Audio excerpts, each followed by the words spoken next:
You got to honor the pain, right? Yeah. And so we grieve to the level in which we love. And you loved your son. And so you got to grieve to that same level for you to balance out. Grief and joy are on a continuum. If you don't grieve, you're not going to joy. Hey guys, we're back with Andrew Bauman, author of The Psychology of Porn and other great books. He and his wife, Christy, run the Christian Counseling Center for Sexual Health and Trauma. And today, we are going a little bit more into the side of trauma and grief. Specifically, okay, how does freedom from pornography intersect with healing from grief? And this is something where we actually have some similar stories of death and grief that we've experienced. And I just wanted to open up a conversation where we can talk about how do you continue to heal and grow when you're experiencing loss? Yeah. Thanks for having me. And it's such an important conversation because so much of what we do in our addiction, in our pornography use, is running away from pain. We run away from grief. We run away from heartache, and that ends up coming out sideways in our, attempts to numb. And so part of the work of becoming sexually healthy is learning how to make peace with all that we are, learning to make peace with our stories, becoming intimate with our pain, right? Rather than running from our pain, we run right towards it. And if you live in this world, you're going to experience pain. Mm-hmm. We've experienced it in different amounts, So for me, growing up in a broken family, that was part of my pain. Growing up without really having a relationship with my dad, part of my pain. And then, fast forwarding into adult years, 8.5 years ago, losing my firstborn son, and how, though I wasn't addicted to porn at the time, how that tragedy is still so important for my health, that I face that heartache, that I talk about that pain, it's directly impacts my health and function. Yeah. After we lost my son, Brave, my wife and I closed our private practice. We took 4 months and traveled to Southeast Asia. We grieved. We had to get out of this society because culture felt like didn't hold our grief well. Kind of said, move on. And I could not help people get their heart back in my private practice when I didn't have a heart, when part of me died when my son died. So I felt inauthentic. So, we wrote every day. We ended up, just writing every day to survive. And part of that made it even possible for me to do what I'm doing now and do the work that I do now. Because we grieved well, we grieved hard. Yeah.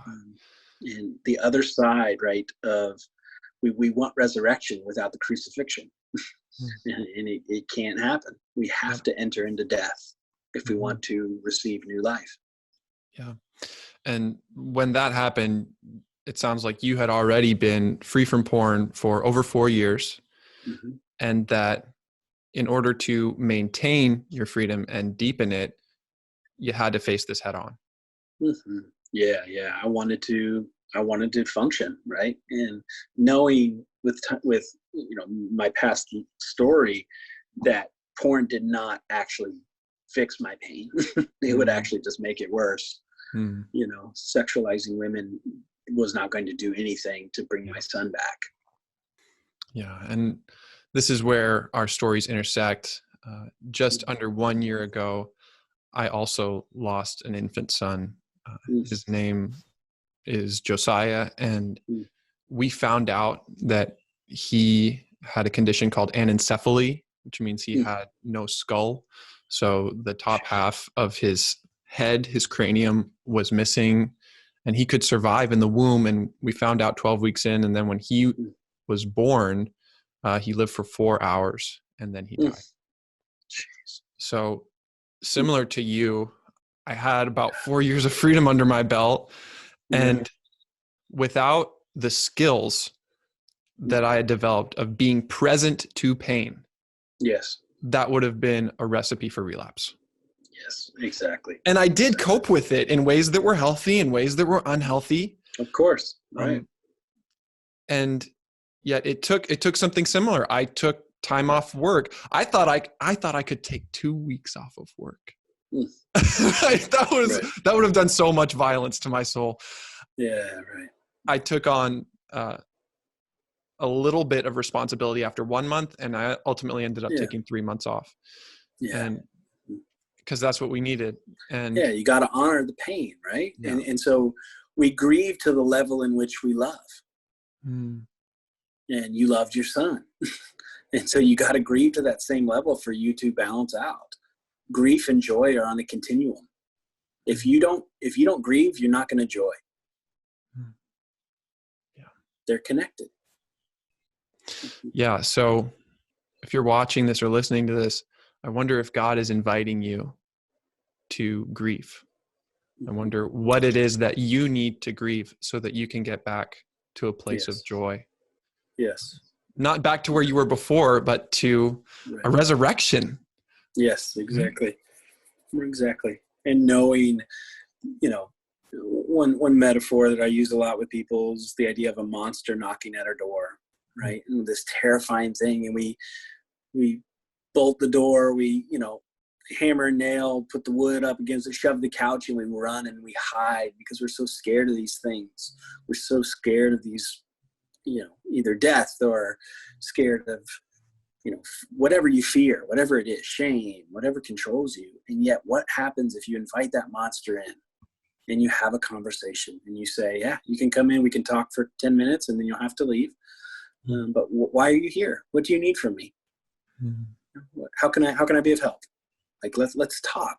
Can we become intimate with all that we are, right? All that's within us, all the glory and all the depravity, all the darkness and the light. Our glory and our depravity are the same sides, the same coin, different sides of the same coin. Like, our glory and our depravity are forever intertwined. We have to make peace with all that we are, the complexity of all that we are, and feel it and let it all come. Yeah. For you personally, Andrew, what do you do when the monster of grief and loss comes knocking at your door? So about 3 weeks ago, my father passed away, and our relationship was really complex. And so all sorts of complexity, started coming into my heart. And when I got the phone call, I immediately knew, I trusted my body, felt it in my body, and I immediately knew I needed to see his body. I needed to be with my dad's body. My siblings were like, no way, they didn't want to. But I just, so I flew down to Florida within the day or two, and I just wept and wept and wept with his body and talked to him and asked him questions. And, my wife ended up coming with me just to support me in that moment. And we just had this little mini funeral with his body in this creepy funeral home that had all this weird decor. And, and it was just like, but I needed that. Like, I needed that for me to be okay. And so over time, I've become really seasoned with grief, and I know what my body needs, and I listen because God is in my body, right? God resides. So I listen to my body, and I trust the process, and I obey that process, and I'm able to then go back to my life and work, and like I'm able to function semi-normal because I've honored the pain and the complexity of losing my father. Wow. So God was speaking to you through your body. Yeah, exactly. So to ignore your body would be to ignore God. Bingo. Exactly. Yeah. Exactly. Exactly. Which that, again, going back to the porn, right? Porn teaches us to be disembodied. Porn teaches us to be out of our body.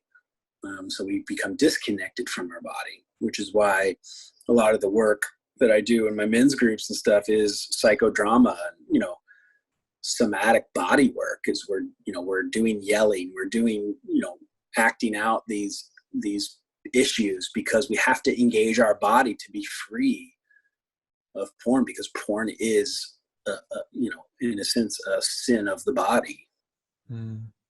Yeah, man, I would love to be a part of one of those sessions. Yeah, they're powerful. They're beautiful. Yeah. And so I wonder, what is your body telling you right now? If you're watching to this, listening to this. Yes. Amen. It's important to listen to that, and to trust it, because we've actually learned how to distrust our body because, porn and all that. We're like, oh, we can't trust our body. We can't, because it's deceiving us, or, because I'm getting aroused, or, whatever. And it's just like, oh, we got to redeem. That's right. That's right. Our body is speaking a language, even if we need to learn that language. Yes, exactly. It is making sense. There is something sacred we need to pay attention to. And the Holy Spirit is inviting us to play out some of those narratives, exactly. Right? Is all part of what you said about how porn takes us out of our bodies, and God invites us back into them. Exactly. Yeah. And that's awesome. And I know right now with COVID-19 and quarantine, a lot of our lives have lost a significant amount of touch and embodiment. Right. Which is why porn is on, had such a huge rise. Right.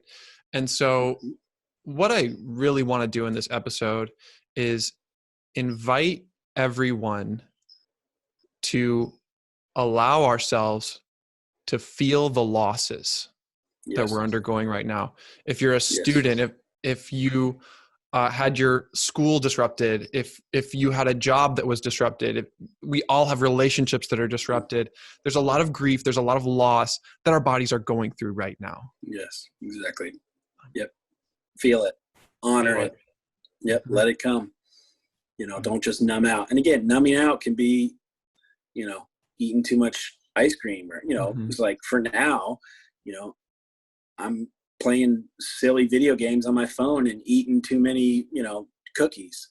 It's like, I still numb out. I numb out in a little bit healthier way, right? It's like, it's not as destructive. And yet I still have to be aware, where am I trying to escape? Andrew, thanks for giving me an opportunity to talk about my grief, for being vulnerable about your grief, and for giving us a vision for how we can be faithful to our bodies and to our pain, and to embrace all that we are. Yeah. Authenticity is contagious. So if you're waiting for someone else to do that in your life, it's just like, you got to step in to be, I tell people often, would you rather be a fool or a coward? And those are your only two choices. Right. And this is like, so many people, we choose to be cowards because we don't want to be foolish. And I say, no, the exact opposite. Like, speak your truth, be authentic, risk being foolish, because at least you're not a coward. Yeah. Yeah. And you took a big risk when your grief turned into a much bigger story. Can you tell us about a Brave Lament and the resources you have for people grieving? So what we did was we created a documentary film. You can watch that on Amazon Prime, called A Brave Lament. And then also this book was a Brave Lament book. Get that on Amazon as well. And it's just, that was what helped us survive. The book is really the first 4 months of survival, and a really in-depth look of my wife and I's journey of trying to survive. And at the time when we were trying to publish this book, closer to 2012, we got denied 28 different publishers, every major Christian publisher. Basically, grief doesn't sell. There's not enough hope. And since we've published it ourselves, we've gotten so many reviews. So many people are just like, thank you. I needed something more gritty, right? I needed something that actually sat with me in the pain and didn't try to fix it. Didn't try to just put a Jesus bow on it. And so it's like, that's exactly what, and again, the publishers did not see that, but that's what's needed in our pain. When my wife and I, there were no books for us to read. There's one called Lament for a Son by Dr. Nicholas Walterstorff, was the only book that was tolerable. And like, he read the manuscript of this book. He's just like, don't change a thing, despite how many publishers might tell you to, because he knew, because he lost his son. It's just like, if you know loss, you know what it means to be accompany somebody who is lost. And we need resources like that aren't all resurrection, right? Right. God is good all the time, and all smile. It's just like, no, that is true. And the crucifixion is also true. And we must hold the tension of both. Yes. In our grief, in our sexuality, in every part of us. Exactly. This has been such a life-giving conversation. Andrew, what is your favorite part about freedom from porn? Yeah, that's a great question. It might seem a little trite, or I do not miss the chains. I do not miss. I think about it often, of just like, oh my gosh, I'm so thankful. It was such a prison. And liberation, integrity, glory feels good. Andrew, this has been such a life-giving conversation. Thanks for being on the show, man. Yeah, loved it, man. Thanks for having me. How can people continue this conversation with you if they feel led to? For sure. Yeah, check out my website, andrewjbauman.com. Also my business website, christiancc.org. And connect with me through there. I offer, phone consultations for folks. I do a lot of intensives for people all over the country, and run groups and everything as well. So. Awesome. All right. Well, I'll see you later. And all right. For everyone else out there, always remember, you are God's beloved son. In you, he is well pleased.